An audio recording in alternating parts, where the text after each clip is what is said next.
buraleysta la yidhi xoolo iyo caruur iyo wax walba waa helaysaan hadda waa astaghfirullah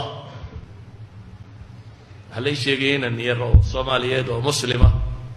oo Mareykan joogo shaqaysta oo yidhi maalintii 2,000 astaghfirullah baa sameeyayo wax haba yaraatee nolosheedii soo hortaagaba jiraan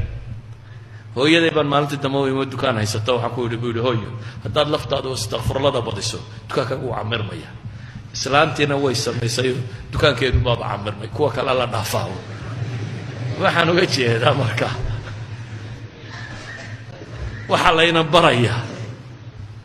asbaab kale oo aan ahayn asbaabtan maadiga aynu naqaano shilin ku dadka aan ahayn oo nolosha wax ka bedeshaa inay jirto oo ah rabbus samaawaati inuu labadaba isaga qaanuunkan dhigay qaanuunkan fiisigiska iyo dhaqaalaha nolosha lagu wato isaga dhigay maca dalika isaga ana ka talaabsan kara ولذلك با كراماتك يا معجزاتك يا وحاصو دمه waa maxay waa qaanuunkan naqaano laga talaabsanaya karaamadu waa wixii inuu naqaanayo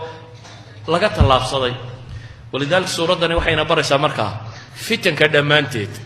haday fitna diineed tahay iyo haday mid maaltay iyo haday mid cilmi tahay iyo haday mid sulta tahayba in laga talaabsan karo hadaad suuradani manhajkeeda fahamtid oo ah qofka suuradan akhriya adaa lahu nuurun balayri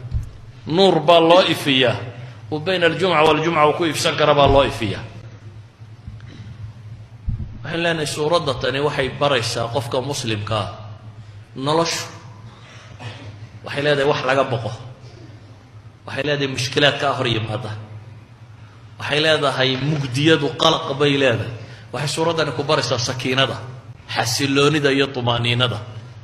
iyo haddaad suuradda tan akhrido in qalbigu ku xasilo oo aanay waxaas ku argagax gelinin la xoog galba ku argagax gelinaya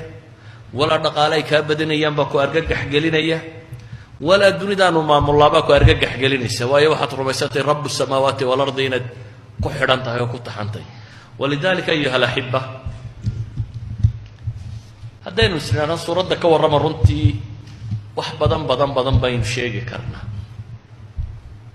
manaynan qisaska midna maynan tafsiilin tafaasiirta ku dhigataan oo la idin tafsiilinaya